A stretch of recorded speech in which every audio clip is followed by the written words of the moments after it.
Hello and welcome to Virtual Open House for World History class with Dan Barron, 2020-2021.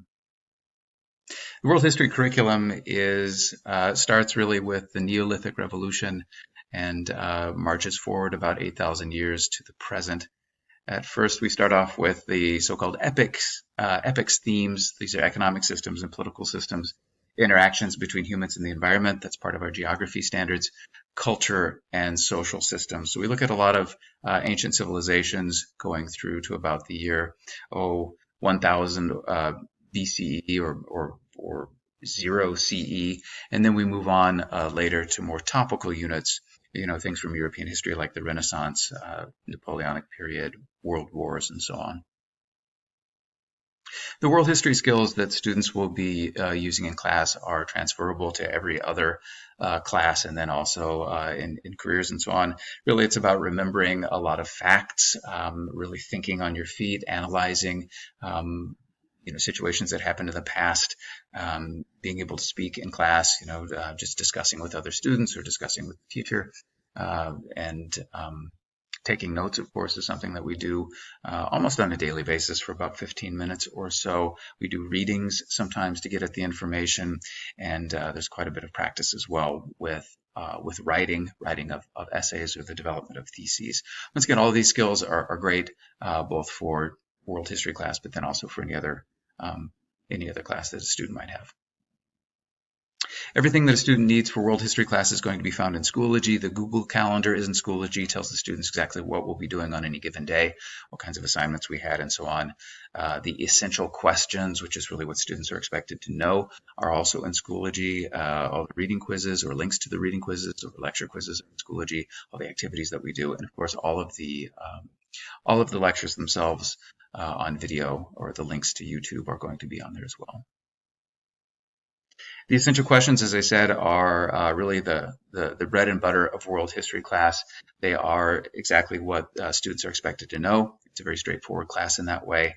The answers to those essential questions are provided to the students either in lecture or in the readings that we're doing, or perhaps in some activity that we're doing or a video that we're watching. An example of those essential questions you can see below under the Neolithic Revolution, which is really, as I said, what we start the year off with. What is domestication? When did humans learn to domesticate plants and animals? And what is this development called? What is specialization? And what are the 5 elements of civilization?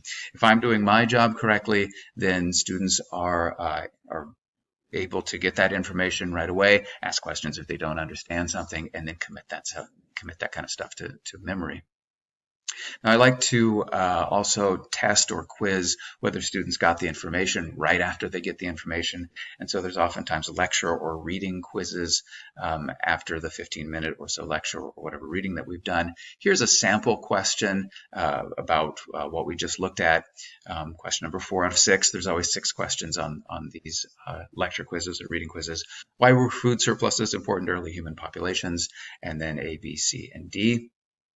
I'll let you go ahead and have a look and then make a guess at the answer, and in about 20 seconds give you the answer.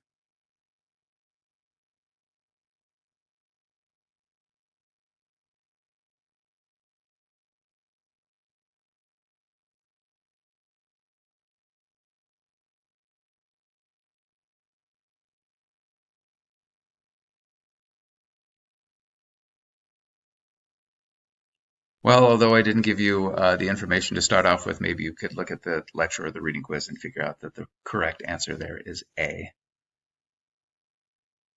Every once in a while, we have a test.